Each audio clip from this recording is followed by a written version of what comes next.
సూర్యాపేట జిల్లా తుంగతుర్తిలో ప్రారంభమైన జాగృతి జనం బాట యాత్ర సూర్యాపేట కొత్త బస్టాండ్ నుంచి కూరగాయల మార్కెట్ వరకు సాగింది.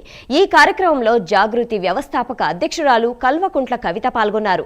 కూరగాయల రైతులు అమ్మకందారులతో మాట్లాడుతూ వారి సమస్యలను అడిగి తెలుసుకున్నారు. కోట్ల రూపాయలతో నిర్మించినటువంటి ఇంటిగ్రేటెడ్ మార్కెట్ ను నాణ్యత లేకపోవడంతో రీసౌండ్ వస్తుందని అన్నారు.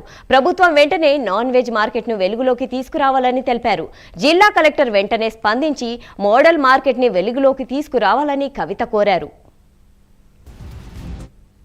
Integrated veg non veg market దానికి రోడ్ ఆపోజిట్ కంప్లీట్ గా మరి ఎరువుల షాపులు అన్ని కూడా ఫర్టిలైజర్ షాప్స్ ఉన్నాయి.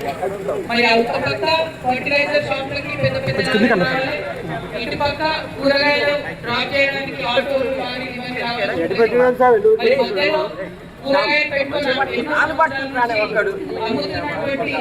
రైతులకు కూడా న్యాయం చేయాలనే ఉద్దేశంతో కట్టినట్టుగా చెప్తా ఉన్నారు ఈ మార్కెట్. కాకపోతే మరి నాణ్యత లేకపోవడం, లోపలికి వెళ్ళినటువంటి ఆడబిడ్డలు ముఖ్యంగా కూరగాయలు అమ్ముకుంటే మాక్సిమం లేడీస్ ఉన్నారు. లోపలికి వెళ్ళిన వాళ్ళందరూ రెండు సమస్యలు చెప్తున్నారు.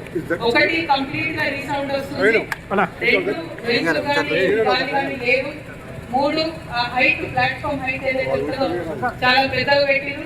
అన్నింటిలో ఎక్కువ ఏంటంటే డైరెక్ట్ గా మెట్లు పెట్టినారు. సో కూరగాయలు వచ్చేవి అన్లోడింగ్ ఏదైనా కూడా ఈ బయట మెట్ల దగ్గర నుంచి లోపల ప్లాట్ఫామ్ వరకు కూడా ఆడవాళ్ళే మోసుకొని వెళ్ళేటటువంటి పరిస్థితి.